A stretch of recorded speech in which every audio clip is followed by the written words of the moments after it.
Hello everyone, welcome to my channel wheel of fortune 1111। मैं हूँ आप सबकी tarot card reader and healer Purva Ghosh. कैसे हैं आप लोग? आई होप कि आप सब बहुत अच्छे हो गाइस। आज की जो रीडिंग है वो कैंडल वैक्स प्रेडिक्शन होगी और आज स्पेशल रीडिंग करेंगे because today it's my birthday. So आज बिजी शेड्यूल है बहुत ज़्यादा, बट आप सभी से मुझे मिलना ही था, तो मैं आ चुकी हूँ आप लोगों के लिए वीडियो लेकर। सो आज हम देखेंगे कि आप जिस इंसान के बारे में सोच रहे हो उस इंसान की करंट फीलिंग्स क्या है, उस इंसान के दिल में आपके लिए क्या चल रहा है, तो डिटेल में जानेंगे। ओके, सो आपको क्या करना है, आपको अपने माइंड से एग्जिस्टिंग थॉट सारा हटा देना है। पॉजिटिव माइंडसेट में आते हुए जिस भी इंसान की करंट फीलिंग्स आप जानना चाह रहे हो, उस पर्सन की करंट फीलिंग्स जानने के लिए आपको उस इंसान के बारे में सोचना है और उनका नाम 3 बार लेना है जब मैं इस फ्लेम को जलाऊं तो। ओके, और ये टाइमलेस रीडिंग है विच मीन्स कि आप इस प्रेडिक्शन को, इस वीडियो को कभी भी किसी वक्त देख सकते हैं। ओके, सो ये चीज़ है यहाँ पर। और अगर आप टैरो कार्ड कंसल्टेशंस लेना चाहते हो, एनर्जाइज जेमस्टोन्स क्रिस्टल्स के प्रोडक्ट्स ऑर्डर करना चाहते हो, यंत्र ऑर्डर करना चाहते हो, अपने लिए सबसे लकी रुद्राक्ष ऑर्डर करना चाहते हो और रेमेडीज़ चाहते हो या कोई और सर्विसेज अवेल करने हैं, तो स्क्रीन पे आपको मेरा व्हाट्सएप नंबर दिख रहा है, ज़रूर मैसेज कीजिएगा। कल से ही मेरे बर्थडेज़ का ऑफ़र स्टार्ट हो चुका है, रीडिंग्स पे भी है और आपका क्रिस्टल्स पे भी है। ओके, तो अगर आप चाहें तो आज ऑफ़र में, मेरे बर्थडे ऑफ़र में आप ज़रूर से ज़रूर डिस्काउंटेड प्राइस में प्रोडक्ट या सर्विस अवेल कर सकते हैं, लेकिन आज रात के 12 बजे तक ही वैलिडिटी है। हो सकता है रिस्पॉन्स आपको रात के 12 बजे के बाद मिले या नेक्स्ट मॉर्निंग मिले, बट अगर आप रात के 12 बजे के पहले तक भी मैसेज कर देते हो तो वो रीडिंग या वो सर्विस या वो प्रोडक्ट आप डिस्काउंटेड रेट में अवेल कर पाओगे। ठीक है, तो एंड में मैं बताऊंगी कि क्या क्या ऑफ़र है, तो एंड तक बने रहना होगा उसके लिए। बहुत ही शानदार ऑफ़र, इसके पहले नहीं मिला होगा किसी को भी ऐसा ऑफ़र, ऐसा डिस्काउंट। ओके, सो चलिए अब बिना किसी देरी के स्टार्ट करते हैं आज की रीडिंग को। तो जब तक मैं स्टार्ट कर रही हूँ आप लोग प्लीज़ पॉजिटिव रहिएगा। Let's see.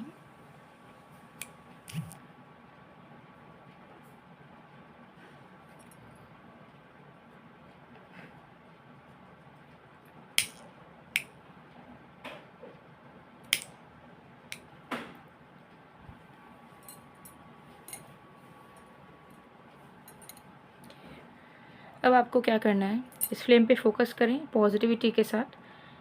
थोड़ी देर आप स्टेयर करें इस फ्लेम को और फिर जिस भी इंसान के बारे में आप जानना चाह रहे हो, अपने आइज़ को क्लोज करके उनका नाम 3 बार आपको लेना है। ठीक है, मैं आपको टाइम दे रही हूँ।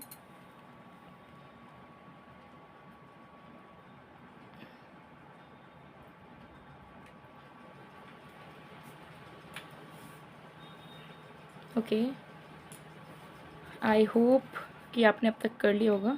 चलिए स्टार्ट करते हैं। Let's start.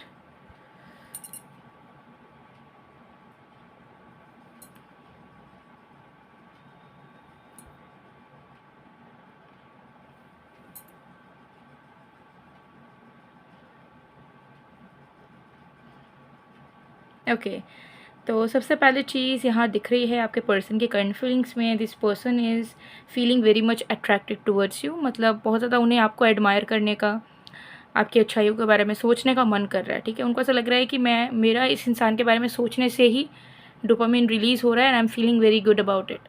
सो मुझे इस इंसान के बारे में सोचना है, मुझे इस इंसान के ख्यालों में रहना है। ओके, सो मुझे यहाँ दिख रहा है कि ये इंसान लिटरली आपको स्टॉक तो कर ही रहे हैं। If you are social media पे, अगर आप एक्टिव हो, लाइक आपके इंस्टा हैंडल्स है, फेसबुक हैंडल्स है या कुछ और है, तो definitely this person is stalking your account, seeing your pictures, your videos. किसने कमेंट करा है, किस आदमी ने लाइक करा है, किसने शेयर करा है, आपने किसी को क्या रिप्लाई दिया है, कैसे रिप्लाईज दिए, ये सब कुछ ये इंसान नोटिस कर रहे हैं।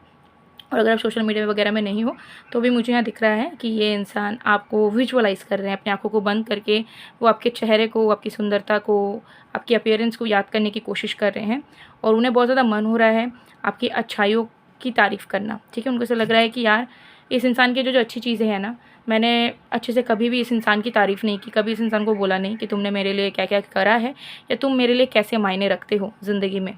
तो मुझे इस इंसान को बोलने का बहुत ज़्यादा मन कर रहा है। ठीक है, और बोलने का ये भी मन कर रहा है कि मुझे इस इंसान के साथ घर बसाना है। This person is literally feeling like getting married to you. ठीक है, और अगर ये शादीशुदा है आपके साथ, ऑलरेडी आपके हस्बैंड या वाइफ है, उनके लिए देख रहे हो, तो यहाँ दिख रहा है कि ये इंसान अब चाहते हैं कि उनको फील हो रहा है कि आप ही उनके लाइफ पार्टनर हो और उन्हें आप ही के साथ ज़िंदगी गुजारनी है एट एनी कॉस्ट। वो जो अलग रह रहे हैं अब तक, वो सही नहीं कर रहे हैं। उन्हें बदलना चाहिए, उन्हें अपना थॉट प्रोसेस बदलना चाहिए और उन्हें एक अच्छा हस्बैंड एंड वाइफ की तरह आपके साथ यूनाइट होकर फिर से घर कंटिन्यू करना चाहिए, साथ में फैमिली कंटिन्यू करना चाहिए। तो ये चीज़ है। तो अगर अनमैरिड हो तो मुझे यहाँ पे दिख रहा है कि ये इंसान लिटरली अब नहीं चाह रहे हैं कि कमिटमेंट करके रहो, ये रियूनियन हो के फिर से डेट करो, ये रिलेशनशिप में रहो। This person literally wants to get married to you. उनको ऐसा लग रहा है कि मैंने जो करा, मुझे नहीं पता मुझे माफ़ी मिलेगी कि नहीं उस चीज़ की, मुझे एक्सेप्टेंस मिलेगी कि नहीं, लेकिन मेरा मन तो यही बोल रहा है कि मुझे इस इंसान से अब शादी करनी है। मुझे ये इंसान पहले उतनी पसंद नहीं थी या नहीं था, ठीक है, क्योंकि मेरे को पहले रियलाइजेशन ही नहीं था इस इंसान की अच्छाई के बारे में। लेकिन अब मुझे लगता है कि इस इंसान के रहने से मेरी लाइफ खूबसूरत हो सकती है, खूबसूरत हुई भी है। तो मुझे यह दिख रहा है कि अगर ये इंसान एक नार्सिसिस्ट इंसान भी थे, कि ये इंसान आपको हमेशा ब्लेम करना, आपको नीचा दिखाना, आपको उतना रिलेशनशिप में रह के वैल्यू ना देना, ऐसे टेंडेंसीज भी थी, बट अब जब आप उनसे दूर हुए हो या आपने उनके लिए करना बंद कर दिया है, प्यार देना उनको बंद कर दिया है, so now they are feeling the difference. And उनको बहुत ज़्यादा वो भी मिला है, बिट्रेयल मिला है। लाइक आपको छोड़ के उन्होंने जिन जिन को चुना था, अपने दोस्तों को, अपने परिवार को, कोई थर्ड पर्सन को, किसी और को, अपने लाइफ के मज़े को, सारी जगहों से उनको बिट्रेयल मिल चुका है। ठीक है, कर्म का काम हो चुका है। अगर आपको लग रहा था कि मैंने इस इंसान से इतना प्यार किया है, इसकी लाइफ तो बहुत अच्छी चल रही है, मेरे को दुख दे के ये लाइफ में बिंदास हैं, इनको हर एक जगह से बिट्रेयल मिला है, तब जाके वो आज फील कर पा रहे हैं आपके अंदर की अच्छाई और वो कैसे आपके साथ घर बसा सकते हैं। बिकॉज उनको ऐसा लग रहा है कि उनकी ज़िंदगी में अगर कोई बेस्ट चीज़ उनको भगवान ने दी थी तो वो आप थे। उसके अलावा इनका कोई अपना भी नहीं है और ना इनका करियर एज सच कुछ है, और करियर है भी तो उसमें वो कभी भी खुश नहीं रह पाएंगे, क्योंकि उन्होंने आपका दिल दुखाया है, आपका दिल तोड़ा है। ठीक है, सो ये एनर्जी मुझे दिख रही है। सो अब आपके पर्सन फील कर रहे हैं कि हाँ, मैं गलत हूँ, मैं नेगेटिव हूँ। This person is admitting themselves. पहले इनको शर्म था, पहले हो सकता है इनका ईगो भी काम करता था, बट अब इनका ईगो नहीं है। अब इनको कोई शर्म नहीं है ये चीज़ एक्सेप्ट करना कि उन्होंने आपके साथ बुरा करा है या वो एक अच्छे लवर नहीं थे। लेकिन अब वो बदलना चाह रहे हैं और वो उनके मन में ये भी चीज़ चल रहा है कि मैं बदल भी रहा हूँ। ठीक है, मुझे अब सारी चीज़ों का समझ हो चुका है, रिश्तों का समझ हो चुका है, वैल्यू कैसे करना है मेरे को समझ हो चुका है। तो जो इनिशिएशन मैंने पहले नहीं लिया, जो मैं आगे नहीं बढ़ा पहले, अब मुझे बढ़ना है। ठीक है, अब मुझे इस रिश्ते पे काम करना है और मुझे इमोशनल बेसिस पे अवेलेबल रहना है। मुझे नहीं पता कि ये इंसान का क्या रिएक्शन होगा, ये इंसान मुझे एक्सेप्ट करेगी भी या नहीं, बट मुझे सोचने से ही अच्छा महसूस हो रहा है। मुझे सोचने से ही उम्मीद मिल रही है कि आज नहीं तो कल मैं इस इंसान का दिल शायद फिर से जीत पाऊँगा। ओके, सो हो सकता है you are done with them, हो सकता है मूव ऑन कर चुके हो, ब्रेकअप कर चुकी हो, आपके माइंड में भी है कि यार इस इंसान को तो कभी नहीं अपनाएंगे, बट रीडिंग के लिए देख लेते हैं कि वो मेरे बारे में सोच रहे हैं कि नहीं। तो ये सोच रहे हैं क्योंकि इनको हद से ज़्यादा पछतावा हो रहा है। ठीक है, इनको पता है कि 80% चांसेस है कि वो आपको कभी वापस नहीं पा पाएंगे जो उन्होंने हरकत करी है, लेकिन 20% उम्मीद से ही वो खुश हो रहे हैं और उसी उम्मीद में वो जी रहे हैं। ठीक है, कि आज नहीं तो कल आप दोनों की यूनियन होगी, आप दोनों की शादी होगी, आप दोनों साथ रहोगे और उनको भी अपने गलतियों को ठीक करने का एक मौका मिल जाएगा और आपको प्रूफ करने का कि वो एक अच्छे इंसान बन चुके हैं आपके प्यार की वजह से, एक अच्छे लवर बन चुके हैं आपके प्यार की वजह से। सो चाल ये चलना चाहते हैं out of their love, out of their emotions. इस बार वो कुछ नहीं सोचना चाहते।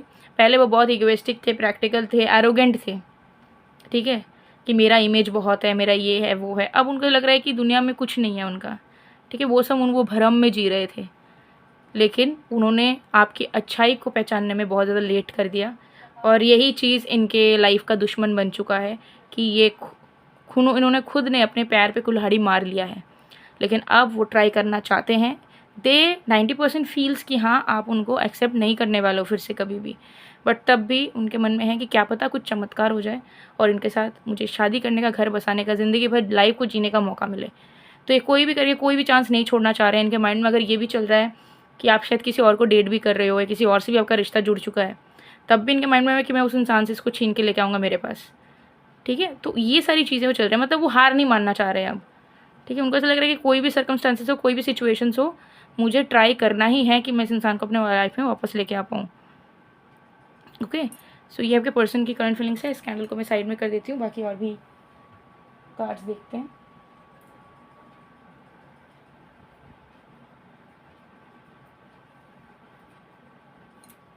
Let's see.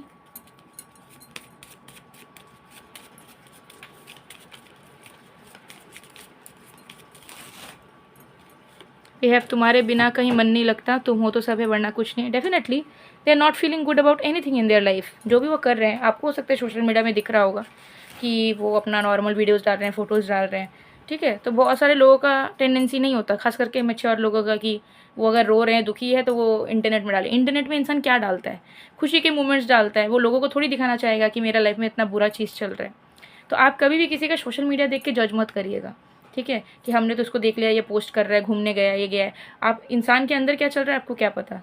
वो इंसान थोड़ी ना दिन भर बैठ के सैड स्टेटस डालेगा, ठीक है। जो लोग डालते हैं दे आर एक्सप्रेसिव, उनका नेचर है डालने का। बहुत लोगों का नहीं होता है कि हम दुनिया को दिखा के क्या करेंगे, because after all no one's care. आपका स्टेटस कोई देख लेगा, आपका स्टोरी कोई देख लेगा, किसी को कोई पड़ा नहीं है। मैं 90% लोग आपका स्टोरी देख के जेलस होंगे, 10% लोग इग्नोर मार देंगे, ठीक है। वेल विशर बहुत कम है जो कि आपका स्टोरी देख के, आपका फोटो अपलोड देख के, आपका वीडियो देख के अच्छा फील करेंगे या आपको अप्रिशिएट करेंगे, ठीक है। तो यही चीज़ है कि आप किसी का सोशल मीडिया देखते हो, कभी किसी को जज नहीं करना चाहिए, ठीक है। तो वही बात है कि इस इंसान किसी को वो दिखा नहीं रहे हैं अपने आसपास के लोगों को भी, but deep down they are suffering a lot because they want to get you back, but chances बहुत कम नज़र आ रहे हैं उनको। पछतावा हद से ज़्यादा हो चुका है और अकेलापन इनके ऊपर सवार हो चुका है, क्योंकि बिट्रेल सबसे कहीं ना कहीं मिला है जो उन्होंने कभी भी एक्सपेक्ट नहीं करा था। ओके, सो ये चीज़ यहाँ पे है। I love you truly and want to move towards you again. तो डेफिनेटली वापस लौटना चाहते हैं, ठीक है। और आपके बिना तो उनका सच में अब मतलब सोचते हैं, डेली सोचते हैं आपके बारे में। कुछ कर नहीं पाते, कदम आगे नहीं बढ़ा पाते हैं, बट सोचते हैं, डेली सोचते हैं। टर्म्स हो सकते हैं बहुत ज़्यादा कड़वे हो चुके हैं आप दोनों के बीच में, कुछ कुछ लोगों के लिए नज़र आ रहा है। सो ये चीज़ तो यहाँ दिख रही है। सो इस इंसान की करंट फीलिंग्स बहुत डेप्थ में जाके फील कर रहे हैं, सोच रहे हैं। सो ये एनर्जी इस इंसान की है। अब बात आते हैं बर्थडे ऑफ़र में कि मैं क्या ऑफ़र दे रही हूँ आप सभी को। आप सभी को मैं बहुत ही लेस प्राइस में, बहुत मतलब ऐसा लेस प्राइस में विथ फ्री शिपिंग आपको कभी भी love bracelet and money magnet bracelet, career bracelet नहीं मिला होगा, ठीक है। तो अगर इससे पहले भी आपने रीच आउट करा था ब्रेसलेट्स के प्राइस जानने के लिए, ब्रेसलेट्स ख़रीदने के लिए, बट प्राइस जानने के बाद आप ले नहीं पाए थे, ठीक है, क्योंकि आपको लगा था कि आप उतना नहीं खर्च करना चाहते, तो आप इस बार भी मैसेज करके देखिए। इस बार इतना ज़्यादा मैं ऑफ़र दे रही हूँ क्योंकि मैं चाह रही हूँ कि एटलीस्ट मेरे बर्थडे में मेरा प्रॉफिट हो ना हो डजंट मैटर, बट आप लोगों का काम बनना चाहिए, आप लोग हैप्पी रहो, ठीक है। ये मेरे तरफ से गिफ्ट्स है आप सभी के लिए, बर्थडे स्पेशल गिफ्ट, ठीक है। तो मैं इसीलिए ये चीज़ कर रही हूँ। देखिए, कोई भी चीज़ की एक एनर्जी एक्सचेंज फ़ीस होती है, ठीक है। बहुत लोग बोलते हैं कि आप फ्री में रीडिंग कर दीजिए, पर्सनल रीडिंग, ठीक है, फ्री में प्रोडक्ट दे दीजिए, आपका भला हो जाएगा, ठीक है। लेकिन हर एक चीज़ की एनर्जी की जो एक्सचेंज होती है उसकी एक चार्ज होती है। कभी कोई चीज़ फ्री में करवाना भी नहीं चाहिए। आप बहुत गलत करते हो अगर आप उम्मीद करते हो कि सामने से आप किसी से सर्विस लोगे, कोई भी सर्विस, और आप फ्री में ले लोगे तो आपका पैसा सेव हो जाएगा, नहीं होगा, आपका पैसा निकल जाएगा। दैट्स हाउ कर्मा वर्क्स, ठीक है। गुरु दक्षिणा क्यों दिया जाता है? गुरु का तो काम है सिखाने का, शिष्य उसे दक्षिणा क्यों देते हैं, ठीक है। तो this is how universe works. आप जॉब करोगे, बिजनेस करोगे, तो आप क्या एक्सपेक्ट करोगे कि आपको सैलरी मिले? अगर कोई आपको बोलेगा कि मेरा फ्री में आप जॉब कर दो, मेरे अंडर काम कर लो, तो आप करोगे? नहीं करोगे। आपको कहीं खाना खाना होगा तब भी आपको 10-20 रुपया भी दे के सामान खरीद के फिर खाना खाना पड़ेगा। आप फ्री में कहीं खाना नहीं पा सकते हो, ठीक है। तो यूनिवर्स इसी तरीके से वर्क करता है, ठीक है। तो यहाँ जो स्पिरिचुअलिटी का जो काम है वो एक बिज़नेस नहीं है। बहुत लोग सोचते होंगे कि ये तो बिज़नेस है, लोग पैसे ले रहे हैं, फ्री में बोलो, ठीक है। तो ऐसा नहीं होता है। एनर्जी एक्सचेंज का पैसा होता है, क्योंकि अगर एनर्जी एक्सचेंज करके कोई आपका चैनलिंग करके काम करके दे रहा है तो उसका एक एनर्जी का इन्वेस्ट हो रहा है, वो अपना कर्मा वहाँ पे इन्वॉल्व कर रहा है। और अगर आप पैसा नहीं दे रहे हो उसे, फॉर एग्जांपल, क्योंकि देखिए पैसे से ही दुनिया चलती है, ठीक है। तो पैसे अगर नहीं दे रहे हो तो क्या होगा? तो सैटर्न प्लैनेट आपका बहुत इस चीज़ से नाराज़ होगा क्योंकि आपने अच्छा काम नहीं किया। सैटर्न आपको कभी नहीं बोलता है कि लोगों से चीज़ें फ्री में लो या लोगों से फ्री का सर्विस ले लो। अगर आप कैपेबल हो तो आपको कभी भी कोई चीज़ फ्री में नहीं करनी चाहिए, फ्री का खाना भी नहीं खाना चाहिए कहीं। इसलिए क्यों होता है कि जब किसी इवेंट में हम लोग को इन्विटेशन मिलता है, हम लोग साथ में गिफ्ट्स लेके जाते हैं कि सामने वाले के इवेंट में हम लोग खाएंगे, बट उन्हें कॉन्ग्रेचुलेट करके गिफ्ट्स भी देंगे ताकि इक्वल गिव एंड टेक हो, ठीक है। तो अगर आप कैपेबल हो, अगर आप के पास फाइनेंसेस थोड़ा भी है, अगर आपको नॉर्मल एक लाइफ मिली है, तो कभी भी फ्री ना खुद करें ना किसी के लिए करें भी। हाँ, कोई हेल्प है, कोई नीडी को हेल्प चाहिए, कुछ और हेल्प है कि वहाँ पे हेल्प करना ज़रूरी है, हेल्प एक अलग चीज़ है। बट आपके पास सोचिए पैसा है, तब भी आप चाह रहे हो कि यार फ्री में मैं काम निकलवा लूँ, फ्री में काम कर लूँ, तो उससे सैटर्न ख़राब होता है, ठीक है। जैसे कि अगर आप, मैं उसका भी बोल रही हूँ कि बहुत जगह देखिएगा आप, वो होता है भंडारा लगता है खाने का। कुछ लोग आयोजन करते हैं कि उनका अगर मन्नत पूरा होता है, कुछ होता है, तो भंडारा लगा देते हैं सबको, नीडी पीपल को खिलाने के लिए। तो कुछ लोग उस भोग को खा लेते हैं, जो लोग कैपेबल इनफ है, अच्छा खासा कमा भी रहे हैं, वो लोग नॉर्मली भोग समझ के खा लेते हैं कि यार भोग मिल रहा है, वाओ, ठीक है, क्योंकि प्रसाद सबको पसंद होता है। वो प्रसाद नहीं होता, वो भोग होता है, खा लेते हैं। अब वो तो फ्री में खा लिया आपने, बट उसमें भी आपका कर्मा इन्वॉल्व हो जाता है। तो इसलिए जब कोई भंडारा लगाए, भोग लगाए, तो अगर खाने का मन करे तो खाइए, लेकिन इन रिटर्न वहाँ पे दक्षिणा दे दीजिए या कुछ दे दीजिए, फ्री में मत खाइए, ठीक है। तो ये चीज़ यहाँ पर है। और जो लोग एकदम नीडी है, लेस फॉर्चुनेट्स है, तो उनके लिए तो डेफिनेटली सर्विसेज वैसी हैं। बट ये बात मैं आप लोगों को समझाना चाह रही थी, क्योंकि हम लाइफ में जो भी करते हैं, जो भी हमारे हैबिट्स होते हैं, जो भी हमारे बोलने का तौर तरीका होता है, उन सब से भी हमारे प्लैनेट्स पे प्रभाव पड़ता है, ठीक है। हमने अगर बहुत सारे क्रिस्टल्स पहन लिए, पत्थर पहन लिए, रेमेडीज़ कर लिए, लेकिन हम खुद के ही डेली लाइफ हैबिट्स में सुधार नहीं कर रहे हैं, सोच विचार में सुधार नहीं कर रहे हैं, तो प्लैनेट्स कहीं ना कहीं वीक होगा ही, नेगेटिव इम्पैक्ट देगा ही। तो इसलिए खुद को सही रख के चीज़ों को अप्लाई करना, क्रिस्टल्स वेयर करना या कुछ वेयर करना या रेमेडीज़ करना बहुत लाभदायी होता है, ठीक है। सो ये दोनों ब्रेसलेट्स क्रिस्टल के तो मैं ऑफ़र में दे ही रही हूँ, साथ में मैं क्रिस्टल रिंग भी ऑफ़र में दे रही हूँ। तो अगर डिटेल्स के बारे में जानना है आपको, तो ज़रूर व्हाट्सअप नंबर स्क्रीन पे दिख रहा है, उसमें मैसेज करके ऑर्डर प्लेस करवा लीजिएगा, ठीक है। बहुत मिनिमल प्राइस में आपकी बुकिंग होगी, एक्टिवेट करके क्रिस्टल्स आपको मिलेगी पर्सनलाइज्ड वे में, लव लाइफ के लिए हो या पैसा अट्रैक्ट करने के लिए हो, तो 110% आपके लिए काम करेगा, ठीक है। आप ज़रूर एक बार ट्राई करके देख सकते हैं। सो गाइज, ये थी आप लोगों की रीडिंग। आई होप आपको पसंद आएगा, पसंद है तो please do like, comment, share and subscribe. मैं मिलती हूँ आप लोगों को नेक्स्ट वीडियो में गाइज, तब तक के लिए बाय बाय।